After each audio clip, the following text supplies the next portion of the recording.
Hey, how are you? So, in this video, I'm going to give you a quick outline of what I discovered about long COVID. This is something I had for over a year, give or take a month, and I stumbled across the solution just by luck. And so I'm going to help you to understand what long COVID is. I think for 99% of people, what you can do to start reversing all those bad symptoms very quickly. And maybe I'll give you the backstory depending on how much time I have. So, long COVID, I believe for 99% of people, is actually post-viral fatigue syndrome. Post-viral fatigue syndrome. So, what this is your brain has been glitched. Boop. So, your problem is not physical, it's neurological. So, that means your brain has been caught in some sort of loop. It's like a software malfunction. And so it is in a constant state of hyper alertness, hyper awareness. It's in the flight or fight mode. You have two modes in your body. You got the flight or fight, where your heart starts going faster and the adrenaline's pumping. And then you got the normal mode, the parasympathetic mode, and that is the relaxed state where you chill out and you're relaxed. So long COVID, I believe, is just you caught in this hyper alert, danger, danger, danger mode, and your brain doesn't shut it off. It's caught in a loop, as they say in programming. So this is great news because it's not physiological. So what are the symptoms I had? Neuropathy, extreme dizziness, heart racing, extreme stress, pins and needles, hands and feet freezing, gastric reflux, major headaches, all kinds of nasty symptoms. I'm probably forgetting them. I remember I'd be sitting in the tub or in the shower or something, and the whole room would start shaking on me like this. Very unnerving, very unnerving. So if you've had or you're experiencing similar symptoms to this, you probably, like I said, 99% of people I believe who have long COVID, it's just post-viral fatigue syndrome. And again, let me emphasize, this is a good thing. This is not viral fragments running around. This is not COVID hiding in your brain to reemerge. I personally believe that all that kind of stuff is nonsense. I did everything. I got all the supplements. So I got all the supplements. I got NAC. I got resveratrol, the trigger autophagy. I got, whatever this is, Organis. What is this stuff? Quercetin. What else did I get? I got turmeric. And I spent hundreds and hundreds and hundreds of dollars on all kinds of supplements. This is just a very tiny sample. And nothing really worked. Sometimes something may have seemed to work, and then a few days later, all the symptoms came back right away. I did ivermectin, all kinds of stuff. It's like, and it's not going to work because your problem is not physiological. The problem is neurological. So how do you solve the neurological problem? You solve the neurological problem by addressing the fundamental issues, the fundamental cause as to why you're feeling all these symptoms, which again, for about a year or so, I felt these things hard. I figured out what the solution was. I figured out what was actually happening by total fluke. Fortunately for me, my background, psychology and martial arts and other things, gave me the base of knowledge to figure out what was going on. But that's, again, this is neurological. It's not psychological. You're not going crazy. It's literally your brain is fritzed out. Anyhow, so how do we fix it? Well, when your brain thinks that you're in a high-risk situation, flight or fight, it's triggering all these symptoms. So the solution is to teach your brain that, in fact, the situation isn't so bad. It's actually pretty good. We're not in danger, so shut off these systems.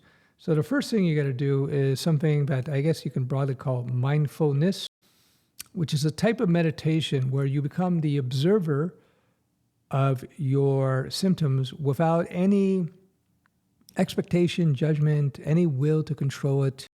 You just passively surf the symptoms like a surfer surfs the waves. Doesn't try to beat back the waves. He just surfs the waves and just goes with the flow. So you have to observe your your symptoms as they come on as a passive observer. You're in the field, you see the butterfly flying around. You don't try to tell the butterfly what to do. You don't try to force it. You just observe it. Watch it do its thing. Same thing with your symptoms. If you start feeling neuropathy in your hands or pain, shooting pain, you just look at your hand and you observe it. Observe it. And realize that, number one, this is not dangerous. It's uncomfortable.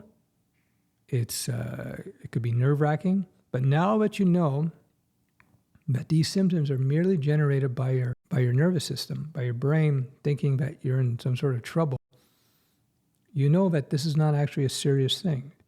At best, it's just annoying. But you don't want to be even annoyed at it. You want to be calm, and you just want to observe the sensation. It's a type of meditation. Relax. Observe it, whether it be in your chest, whether it be your arms, your feet, what have you. I first learned this technique actually in martial arts decades ago. I was doing, part of it was, we did a bit of Zazen, Zazen I think it was called. And I remember that the instructor said, we're sitting in a Seiza position, which is a Japanese kneeling position. And he said, sit in that position, and if you feel an itch on your ear, your back, your face, your nose, don't scratch it. Just observe the itch. Don't try to suppress the itch. Don't try to influence. Just observe it passively and just accept it, observe it. What happens in those situations is that the sensation will just fade. Now, when it comes to the long COVID, again, by doing this passive mindfulness type of exercise where you surf the feelings without trying to direct them, without having an emotional response to them, you want to be totally agnostic vis-a-vis these sensations. Like anything else, you got to practice it. But you find as you do this more and more and more, the power of those symptoms begin to fade. You got to think of your lower brain, your primitive brain, which is generating all this. You have two, actually, you got your lizard brain, you got the monkey brain. If you're feeling extreme lethargy, you're feeling super tired and bagged out, that's the lizard brain shutting itself down because it feels there's risk. Animals will do that, right? Lizards will they'll just shut down, try to play dead and to escape predators. And then, or if you're feeling high stress, anxieties, heart palpitation, tingling in the hands, that's more of a monkey brain thing. Again, it's in a fight or flight mode. Anyway, those details are really not too important. The key thing to recognize is that all these symptoms are generated by your brain. So you have to accept that. You have to embrace that, so that it becomes inconsequential to you. The worst thing you can do is you can get freaked out, emotional, good or bad, about these things. Because when you do that, you're just reinforcing it. You're giving your brain the fuel it needs to say, I'm freezing your hand, or I'm giving you the disease, and you're freaking out. So your brain takes that as positive reinforcement. You're saying, hey, I keep doing that. But if you, no, don't ignore, but if you just recognize and are mindful of the symptoms without expectation, without a desire to direct the feeling, then the brain will slowly turn that off. It's kind of like if a kid drops his ice cream or her ice cream and this kid is freaking out, my God, it's the end of the world. And you don't ignore the kid, but you're like, okay, don't worry about it. If you don't feed into it, that emotional response will diminish and people will mature over time. So this is how you use your higher brain, your cognitive brain, to send a message to your lower brain that these symptoms are really not important, we're not under threat, and everything's cool. So this mindfulness, can be coupled with a few other things. Number one, you want to do deep, slow breathing. Deep, slow diaphragmatic breathing. So it's basically 2 counts in, 4 counts out. So if it takes you 3 seconds to breathe in, for example, 6 seconds to breathe out, and in the abdomen. So you'll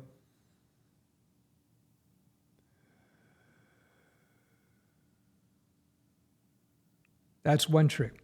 Doing that kind of breathing activates the calm part of your brain. It tells the brain, you're giving your brain a signal, everything's cool. That's number one. Number two, the yoga sigh.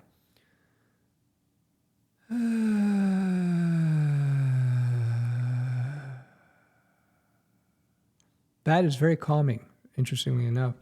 So that's another thing you do, the sigh breathe out.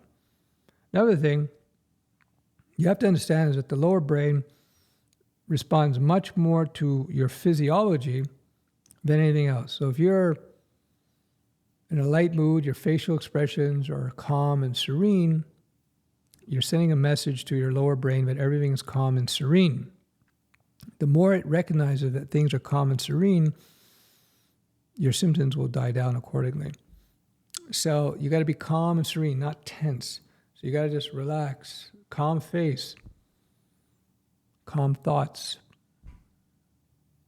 There's something I learned in Taoism. They call it the inner smile. So you're not smiling like this, but you're just kind of very subtle smile, relaxed face.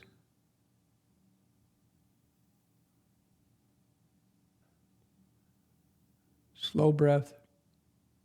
This is very relaxing, calming. Try just calm and relax. Don't force it, just let it relax. That inner smile is giving your brain the signal that everything is cool. There are other breathing techniques. There's the box breathing technique that activates your parasympathetic, the calm part of your nervous system, if you will. So this will activate the vagus nerve in a positive way. It's all very, very good. So you can look that up, other breathing techniques, but those are the core. In your mind, try to just be relaxed. Think of relaxing situations. So you might be all stressed out and, with the neuropathy, and just, again, be the observer. You're like Jane Goodall in the jungle watching the monkeys. You want to be dispassionate about it. Don't try to direct it. Just observe it calmly. It's very relaxing, actually. As you do this more and more and more, you're going to get better and better and better at it. Another thing you can do is try to figure out what is calming for you. Everybody's different, right? What is your tranquil, relaxed, safe space, if you will? So if you, for example, for me, I'll give you my example. For me, how did I discover all this? It was totally by accident. So after about a year of this BS with all the symptoms really rough, had trouble breathing. I would choke, from the acid reflux. It would cause me to choke, and I have trouble breathing. I wake up, and it was pretty rough.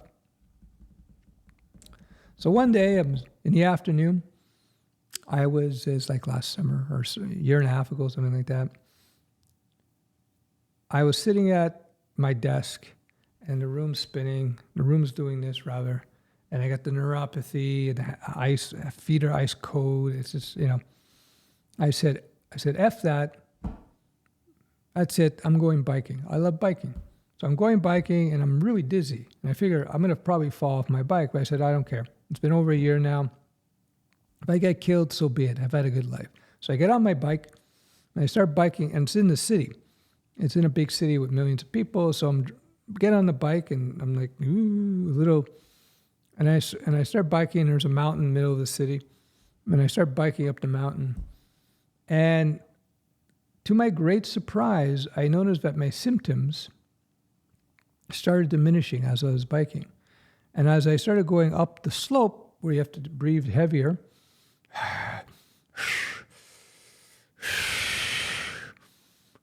right?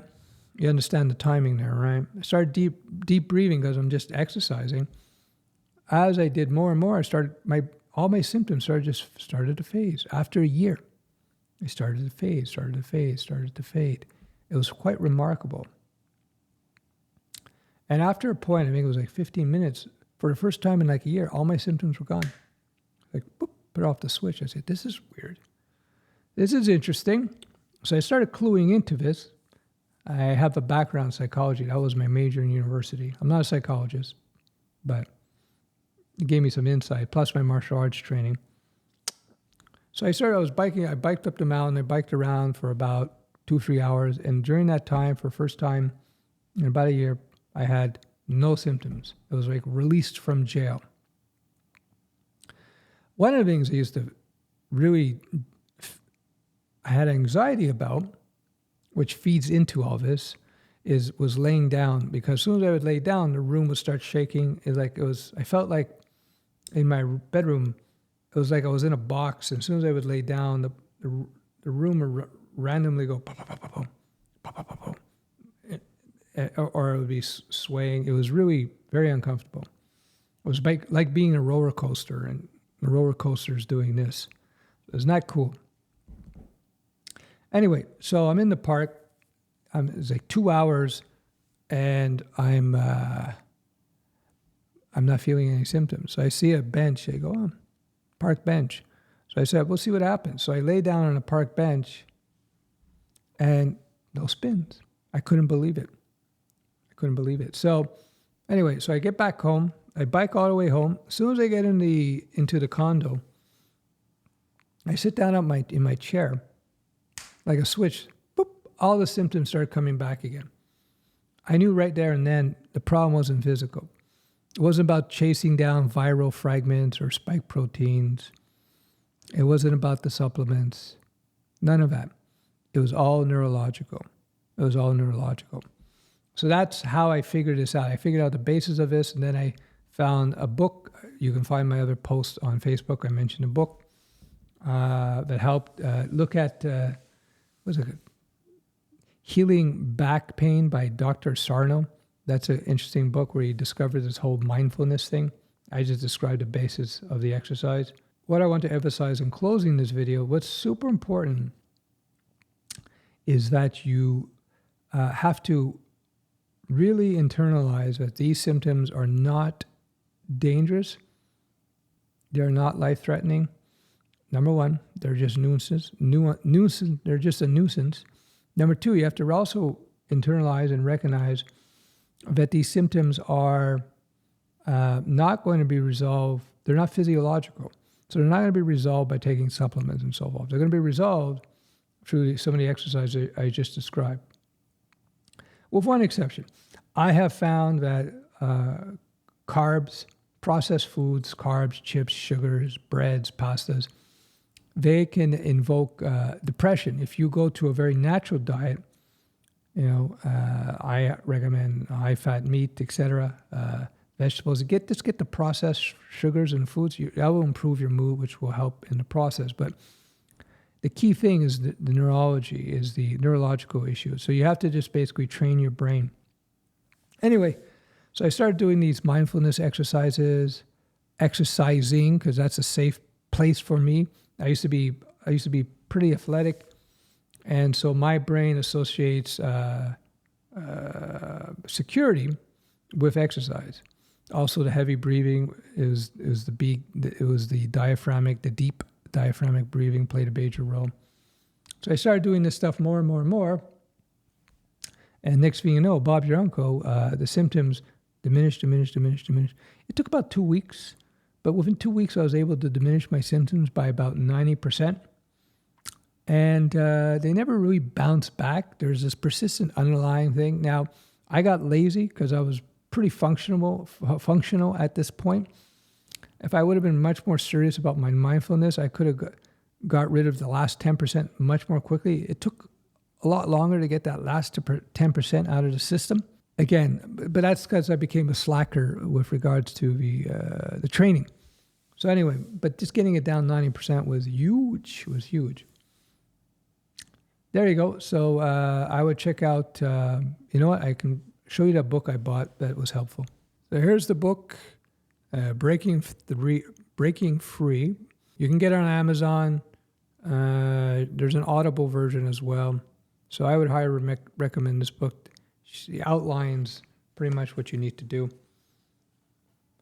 There you have it. One thing you can do, by the way, is like I kept some of these things, but I threw out the vast majority of the pills. That in of itself, to me, is a good psychological technique. You're basically you're throwing this stuff out and you're telling the brain, I don't need this stuff anymore. Everything's cool.